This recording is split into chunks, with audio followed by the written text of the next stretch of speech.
Bien, hermanos, buenas noches a todos otra vez, a los que no habíamos hablado, a los que nos van a ver por ahí, muy buenas noches. Esta noche nos toca Deuteronomio capítulo 27, y quisiera que por favor me acompañen a Deuteronomio 27.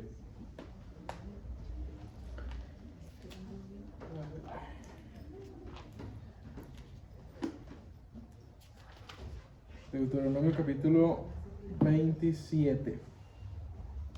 Toca los versículos 11 en adelante. Y me gustaría primero comenzar con un pequeño contexto de este pasaje de nosotros. Resulta que en este momento se iba a hacer una ceremonia solemne en Israel.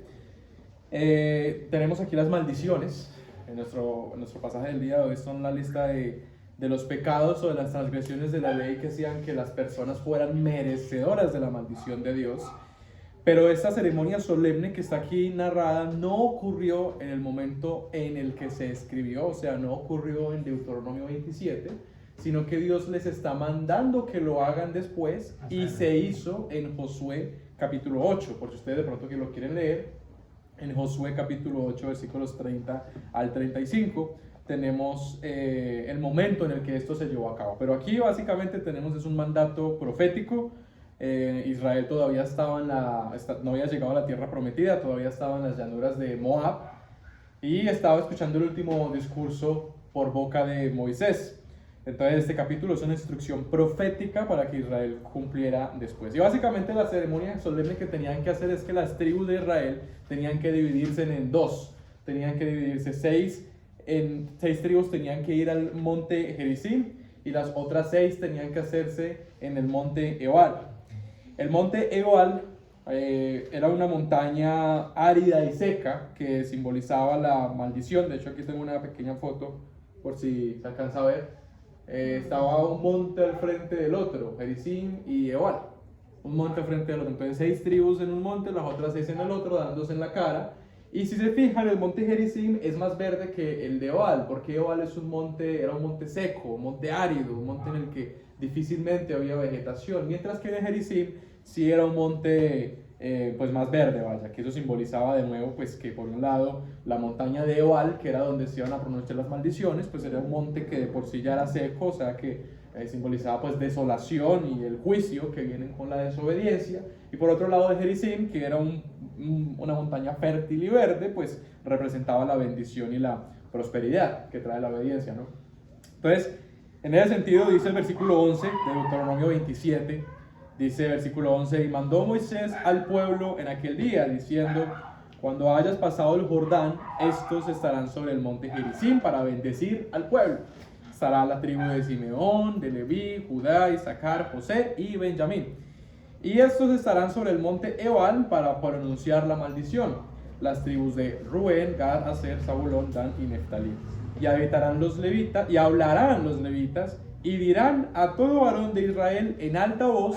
Y si ustedes se fijan, ahí en adelante empieza varios versículos y todos empiezan por maldito el que, maldito el que, maldito el que haga esto, maldito el que haga aquello, ¿verdad? Ahorita las vamos a leer, pero ahí empieza entonces la lista de transgresiones que hacían que la persona que las cometiera fuera merecedora de la maldición, que es el tema que nos concierne el día de hoy. Pero el caso es que entonces estaban las 6 tribus en una montaña, 6 tribus en la otra montaña, y los levitas eran los que pronunciaron las maldiciones que están aquí escritas. Los levitas estaban representando a Dios, porque la tarea de los levitas era hablar la palabra de Dios tal cual Dios la había dicho.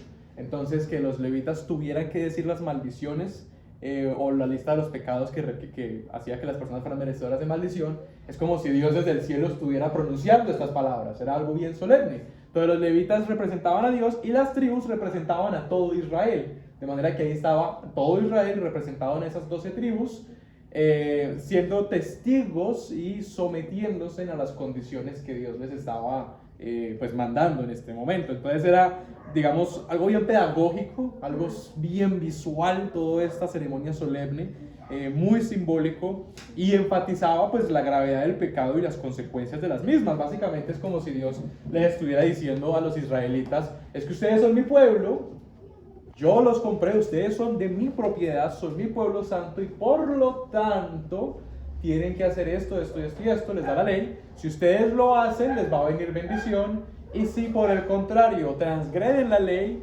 me desobedecen, entonces los voy a maldecir. Básicamente es lo que está diciendo Dios en nuestro pasaje. Y todo el pueblo mostraba su sumisión y su aceptación a esas condiciones, diciendo amén. Que de hecho en cada versículo ahí en adelante vamos a leer como todo el mundo tenía que decir amén. Y el amén, ustedes me imagino que saben que significa pues así sea, ¿no? Así sea, ciertamente, verdaderamente. Hoy en día se dice amén pues casi que sin saber qué significaba vaina, ¿cierto? Pero en esa época no, el amén era algo muy solemne, sí, el amén era el sello con el que los israelitas estaban diciendo, sí, yo me someto a lo que usted está diciendo.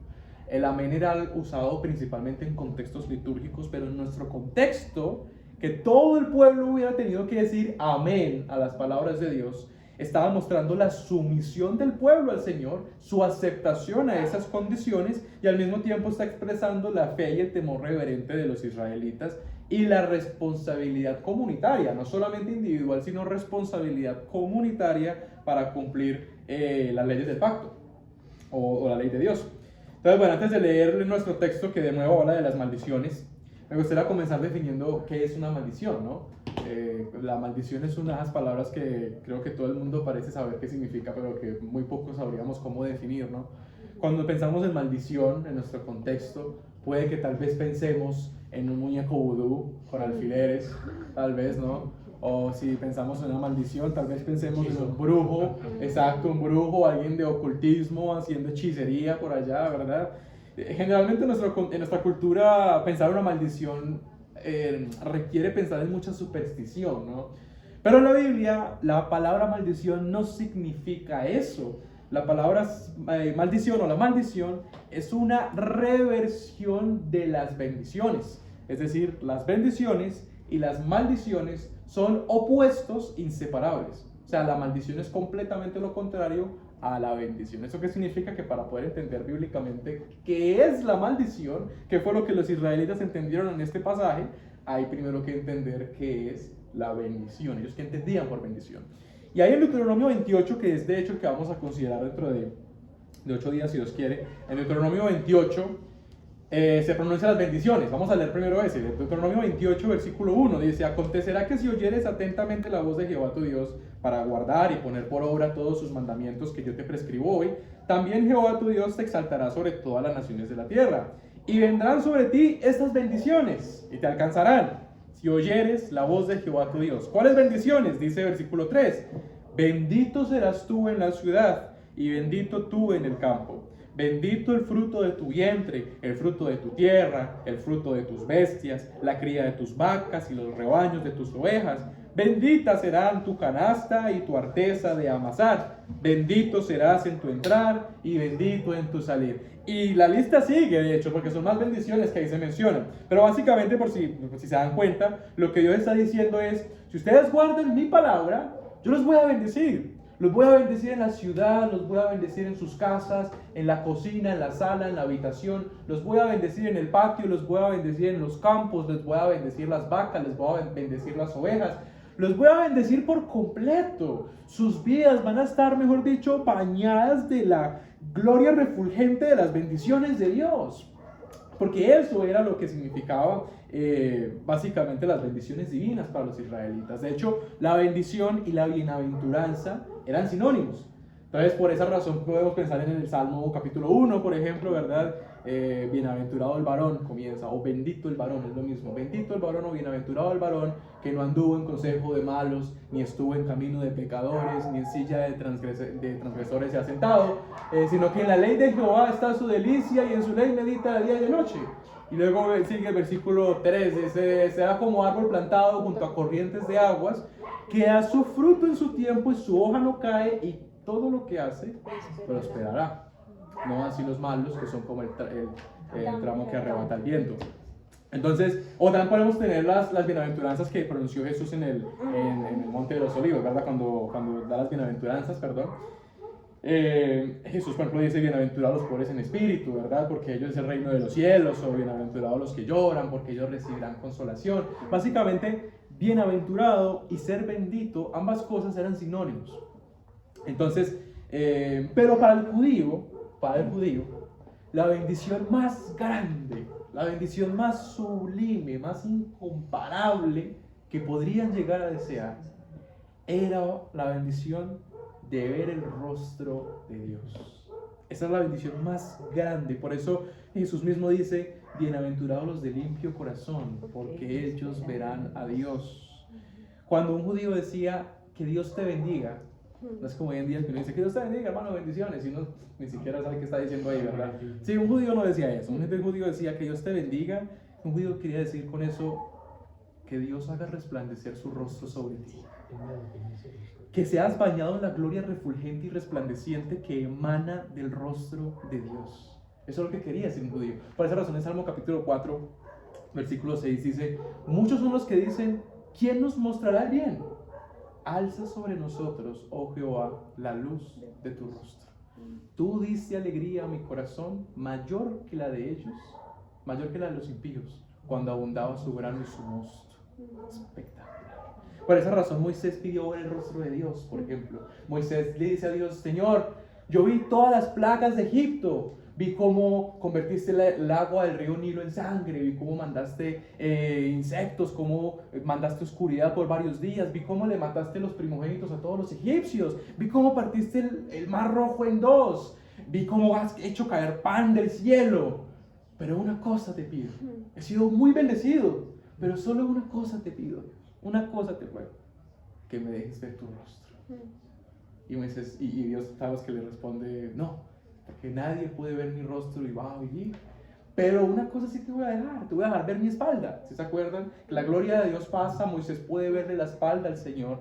Y después de eso Moisés baja y su rostro estaba resplandeciendo. Literalmente salía brillo de su rostro. La gente se asustaba de ver a Moisés así porque su rostro resplandecía por haberle visto la espalda al Señor. Y es por esa razón que la esperanza última y la más gloriosa de todos los creyentes en el Nuevo Testamento es que vamos a poder ver el rostro de Dios en la faz de Jesucristo, en los nuevos cielos y en la nueva tierra. Esa es la esperanza escatológica más grande que tenemos. Y por esa razón también la bendición sacerdotal, quiero que me acompañen a Números. Acompáñenme a Números capítulo 6, versículo 22. Número 6, versículo 22. La bendición sacerdotal. Buenas noches, Mark, ¿cómo está?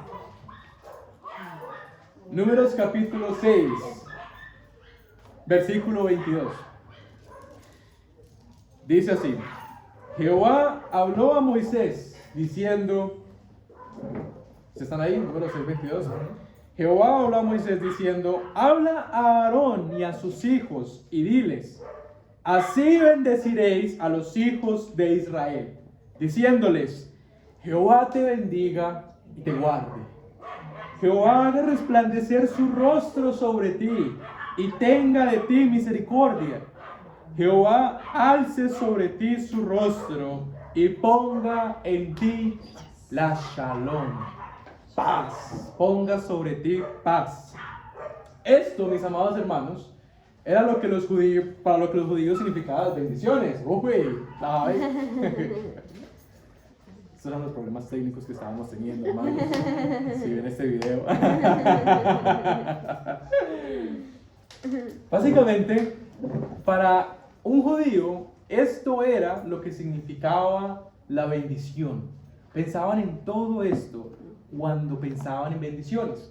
Entonces, para poder entender qué es una maldición, es básicamente completamente lo contrario a lo que acabamos de leer. Es decir, la maldición es la antítesis o el contraste a todas estas bienaventuranzas o bendiciones que acabamos de leer. Cuando pensaban en la maldición tenía la idea de invocar la ira de Dios sobre alguien o sobre algo, con consecuencias físicas y consecuencias espirituales. Básicamente implicaba la retirada del favor divino, implicaba la retirada de la protección de Dios, implicaba la retirada de la provisión de Dios, del sustento de Dios, de la comunión con Dios, de tal manera que significaba que estaban expuestos a peligros, estaban expuestos a enfermedades, a derrotas en la guerra, a exilios. Cuando Dios maldecía a alguien o maldecía a un pueblo, había desorden, había sufrimiento, había caos, había una ruptura con la relación que tenían con Dios.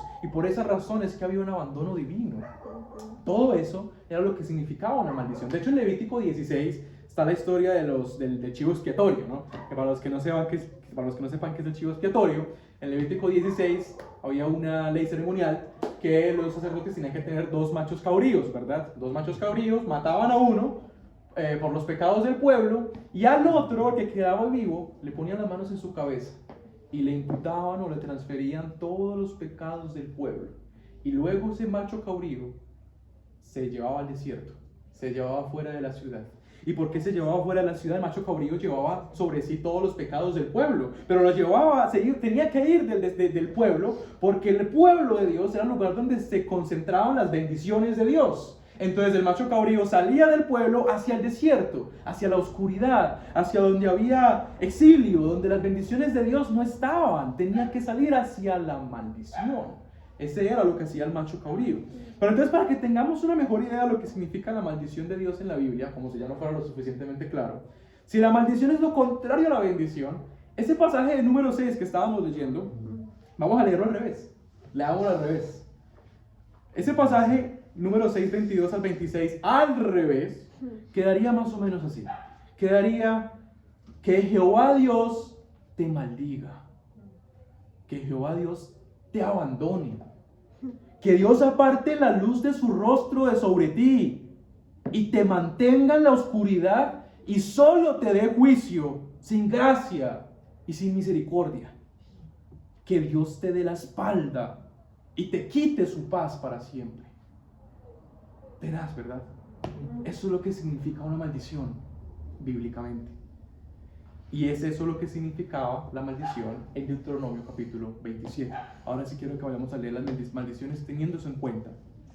En Deuteronomio 27 tenemos una lista de pecados, de transgresiones, que hacían que la persona que las estuviera cometiendo fuera digna de esta maldición, merecedora de esta maldición de Dios. Ahora, son categorías de pecados, ¿no? Pues porque obviamente no se mencionan todos y cada uno de los pecados posibles que hay, pero sí se mencionan aquellos tipos de pecados que fueron más dignos de la mayor abominación posible, a fin de que la gente pudiera aprender de allí que se está refiriendo a cualquier otro tipo de transgresión o cualquier otro tipo de mandato de la ley, que cualquier violación a la ley de Dios no quedaría impune.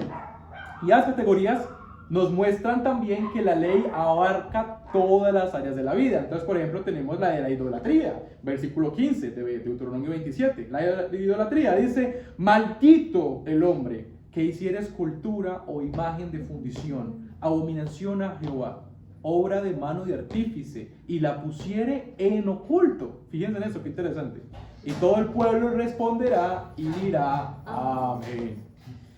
Ahora, no se denuncia una maldición especial por separado contra los blasfemos, contra los herejes, contra los violadores del sábado, por ejemplo, ni siquiera contra los adúlteros en toda esa sección. Pero de nuevo es evidente que este versículo nomás ya abarca todos los pecados concernientes a la idolatría. De hecho, es interesante porque habla de aquellos que hacen ídolos y los ponen en oculto. O sea, ¿cómo es el que lo pone al frente de todo el mundo? No, lo ponen en oculto porque con esta amenaza se puede inferir que aunque los delincuentes puedan estar ocultos o puedan librarse y escapar de las manos de los jueces terrenales 100 veces, no importa. Dios ve lo que está en lo oculto. Él ve lo que se hace en lo oculto. No hay nada escondido para Dios. Entonces, con esa amenaza se puede inferir que, o se puede saber, que es que la ley de Dios no es solamente algo meramente externo y ya, sino que es algo del corazón. Por esa razón menciona explícitamente lo oculto, porque cuando el judío leía eso ya automáticamente sabía que eso tenía que ver con toda la idolatría y que aquel que pecara de esta forma era digno de ser maldito por Dios. También tenemos la categoría de los pecados contra los padres en el versículo 16. Maldito el que deshonrare a su padre o a su madre, y dirá todo el pueblo, amén. De hecho, van a ver que varios de esos pecados son de hecho un tipo de reafirmación de los 10 mandamientos y de las leyes éticas que hay en Levítico, ¿no? También hay una categoría de las injusticias sociales. Vean las injusticias sociales en el versículo 17. Maldito el que redujere el límite de su prójimo, y dirá todo el pueblo, amén. Ahora, reducir el límite del prójimo Básicamente en esa época los terrenos que tenían los israelitas, para saber hasta dónde llega mi terreno y dónde empieza el terreno de mi vecino, poníamos unas marcas, ¿verdad? Y con esas marcas yo sabía cuál era mi terreno y cuál era el terreno de mi vecino, ¿verdad? Aquí está diciendo, reducir el límite de su prójimo es yo tomar ese límite y lo pongo un poquito más para allá, para deshonestamente quitarle terreno a mi vecino. Se refiere a eso: maldito el que redujere el límite de su prójimo, y dirá todo el pueblo, amén. Versículo 24, que también tiene que ver con injusticias sociales. 24, maldito el que hiriere a su prójimo ocultamente, otra vez, ocultamente, y dirá todo el pueblo, amén. Versículo 25, maldito el que recibiere soborno para quitar la vida al inocente, y dirá todo el pueblo, amén. Otra categoría, tenemos los pecados contra los vulnerables. En versículo 18 y 19, maldito el que hiciere errar al ciego en el camino, y dirá todo el pueblo, amén. Maldito el que pervirtiera el derecho del extranjero, del huérfano y de la viuda, y dirá todo el pueblo, amén. Que pervertir el derecho es básicamente negar, manipular o distorsionar la justicia en perjuicio de los más vulnerables, o sea, para afectar a los más vulnerables, en este caso el extranjero, el huérfano y la viuda. Que el extranjero era alguien que pues no pertenecía a Israel, pero habitaba dentro de la tierra de Israel, y por lo tanto pues no tenía la misma protección social que los judíos, y también pues dependía de la justicia de los israelitas. Y el huérfano y la viuda pues eran las personas sin apoyo familiar, eran económicamente indefensas. Y por esa razón los extranjeros, los huérfanos y las viudas son el grupo, o eran los grupos más propensos a ser explotados e ignorados en los tribunales y en la vida económica. Entonces estos pecados tienen que ver con ellos, contra los vulnerables. Pero también tenemos leyes contra o pecados que tienen que ver con la inmoralidad sexual. Vean versículo 20 y 23. Versículo 20, maldito el que se acostare con la mujer de su padre, por cuanto descubrió el regazo de su padre. Y dirá todo el pueblo, amén. Maldito el que se ayuntare con cualquier bestia, el que se acostare con animales. Y dirá todo el pueblo, amén. Maldito el que se acostare con su hermana, hija de su padre o hija de su madre. Y dirá todo el pueblo, amén. Maldito el que se acostare con su suegra, y dirá todo el pueblo, amén. Todos estos pecados son tan antinaturales y detestables que no solamente afectan al individuo, sino que también corrompen la comunidad y traen juicio para todo el pueblo. De hecho, corrompen la estructura familiar y la dignidad humana. Y generalmente estos pecados son tan detestables que se ocultarían con más cuidado también. Pero Dios advierte de nuevo que cualquiera que sean las formas de ocultamiento que pueda llevar a cabo el pecador, no le beneficiará en nada, porque su vergüenza y sus perversidades están descubiertas ante Dios.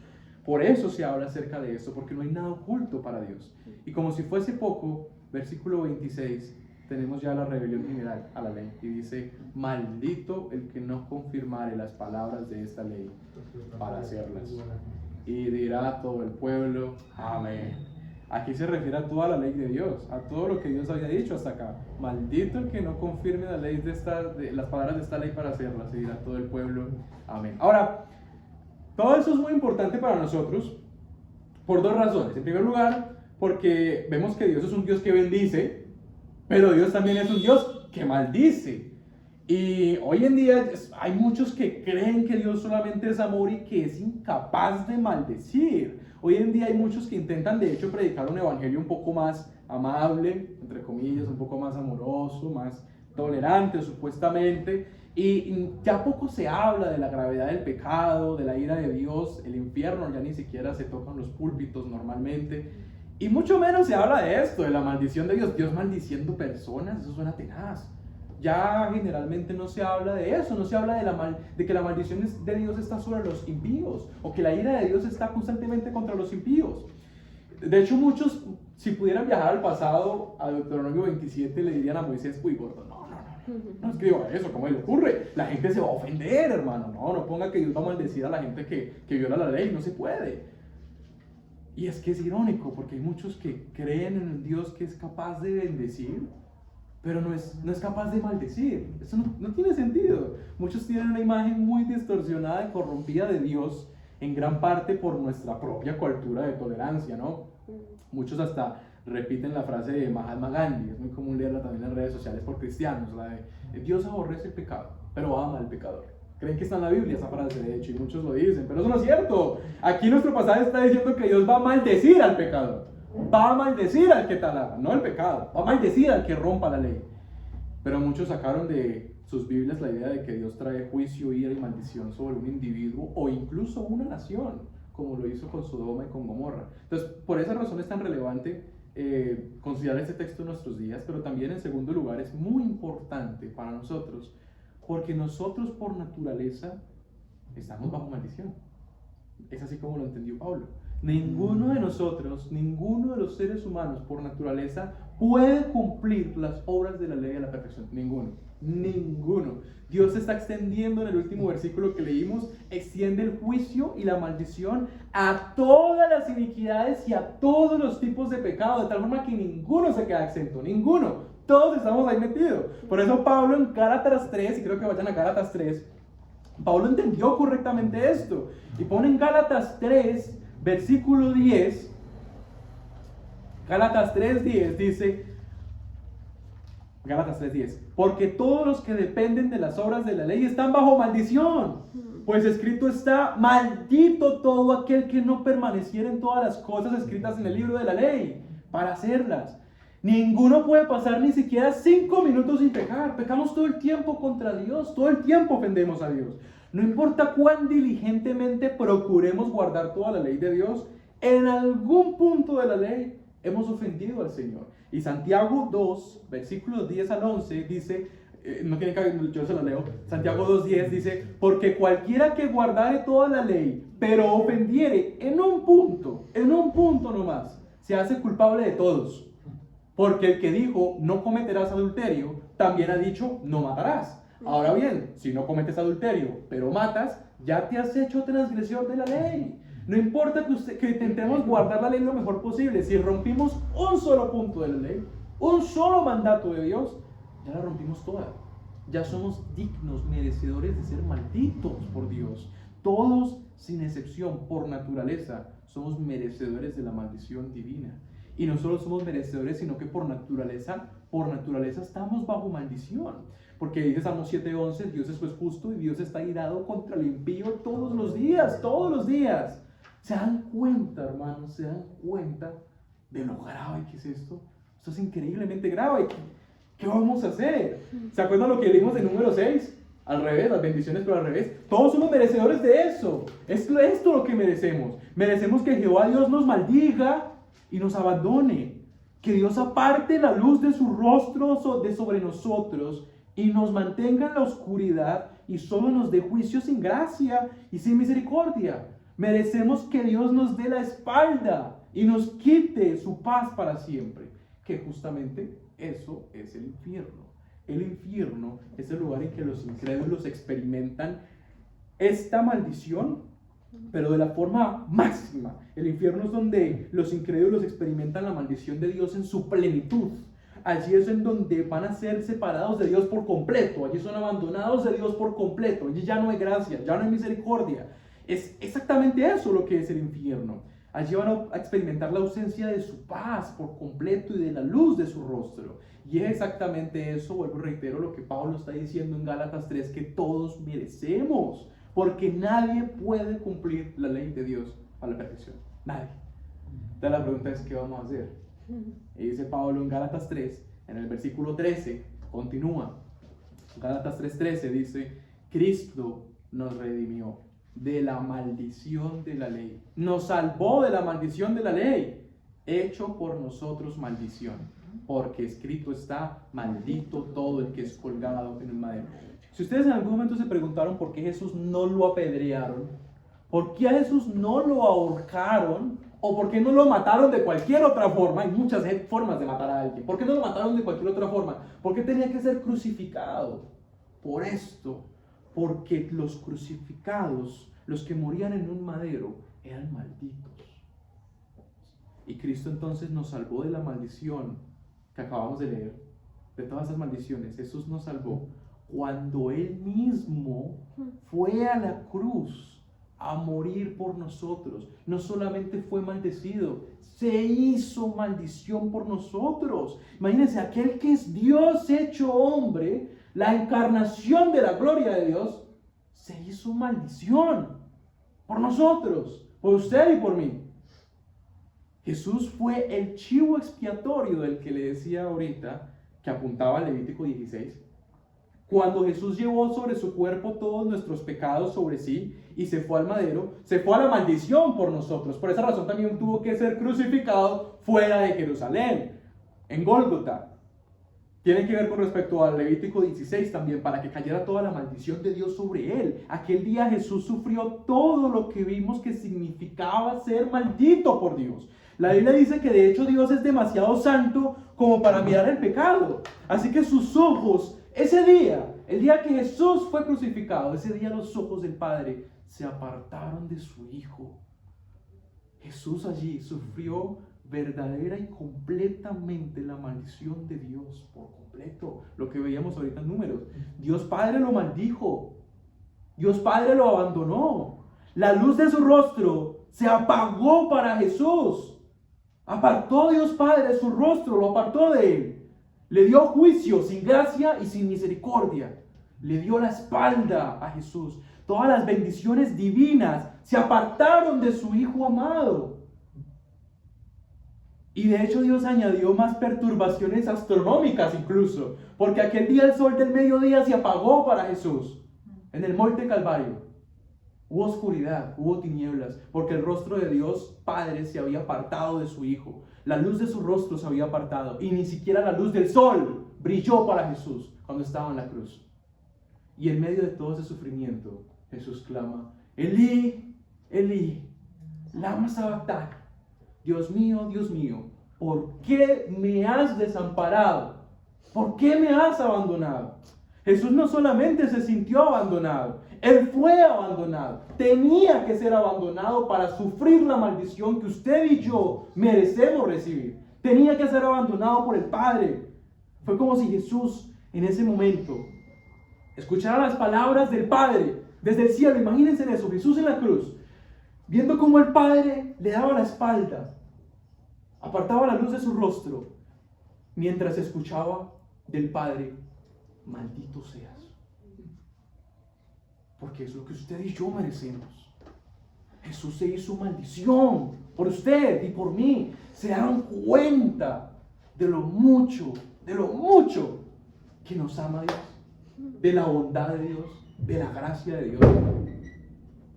Todo esto lo sufrió Jesucristo por nosotros, para que no tengamos que ser maldecidos por Dios.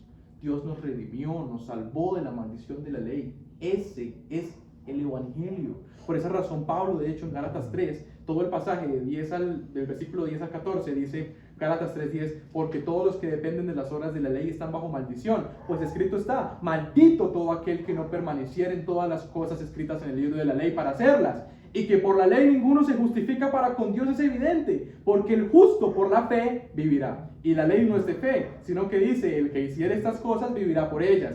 Cristo nos redimió de la maldición de la ley, hecho por nosotros maldición, porque está escrito: maldito todo el que es colgado en el madero, para que en Cristo Jesús la bendición de Abraham alcanzase a los gentiles, a fin de que por la fe recibiésemos la promesa del Espíritu. Ese es el Evangelio, que solo por medio de la fe en Jesucristo podemos ser salvos. ¿Salvos de qué? Salvos de la maldición de Dios, salvos de ser apartados de Dios por siempre, abandonados de Él.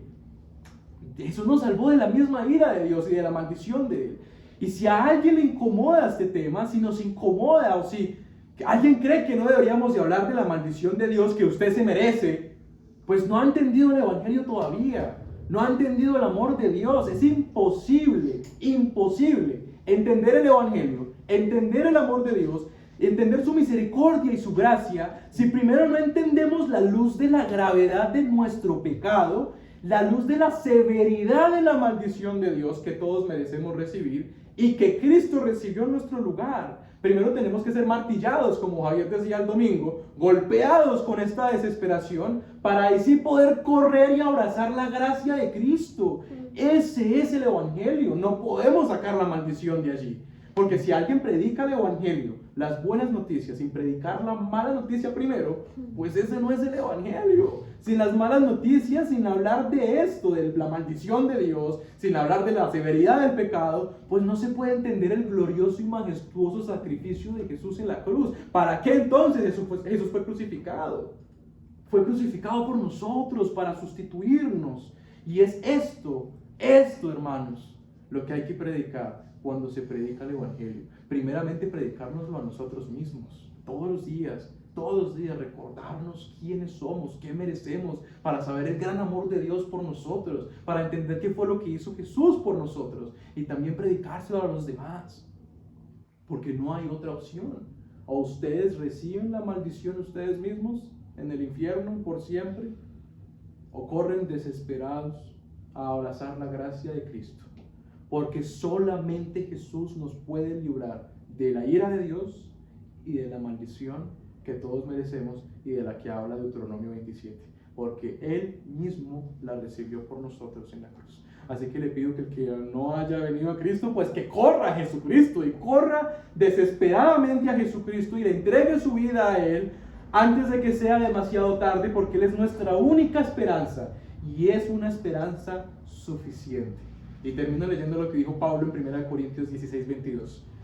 Pablo en 1 Corintios 16:22 dice: el que no amare al Señor Jesucristo sea anatema, sea maldito. Maldito sea el que no amare al Señor Jesucristo, porque es lo que se merece y es lo que va a tener que recibir. Y luego dice: el que no amare al Señor Jesucristo sea anatema, el Señor viene. Maranata. Oremos, hermanos, inclinen sus rostros. Padre, gracias por tu palabra y gracias por el Evangelio de Jesucristo y permitirnos considerar el significado de las maldiciones a la luz de tu palabra. Gracias, Dios bendito, porque que nos hayas dado una salida, que nos hayas dado una solución para no recibir la maldición que merecemos, y tu ira fue pura gracia. No estabas obligado a hacerlo, Padre. Quisiste hacerlo. Quisiste darnos a tu Hijo Jesucristo para que muriera en nuestro lugar. Gracias por Jesucristo. Gracias, Señor, porque eres la única forma en la que podemos ser salvados verdaderamente y librados verdaderamente de tu ira y de la maldición. Gracias por tu palabra, gracias por Cristo. Ayúdanos a amarte cada vez más y a deleitarnos cada vez más en tu palabra, Señor, porque es lo único que importa en esta vida. Ayúdanos a buscar la luz de tu rostro por encima de todas las cosas, Señor, porque solamente tú le das alegría a nuestros corazones, mayor, mucho mayor que la que podríamos tener allá afuera, mucho mayor que la de los impíos cuando abunda su granizo mosto. Gracias, Padre, por tu palabra y por tu gracia y por tu amor por nosotros. Oro para que todos los que estamos aquí esta noche podamos aferrarnos cada día más a la cruz de Cristo, podamos, Señor, buscar cada vez más la luz de tu rostro y vivir todos los días con nuestra mirada puesta en Jesús, agradeciéndote por tu amor, por librarnos de estas maldiciones que merecemos, y agradeciéndote, Padre, también por la vida eterna que nos has dado. Gracias, Dios Todopoderoso, por Jesucristo, que es la mayor de todas las bendiciones, quien se hizo maldición para darnos la mayor y más infinita y eterna de todas las bendiciones. En Cristo Jesús oramos. Amén.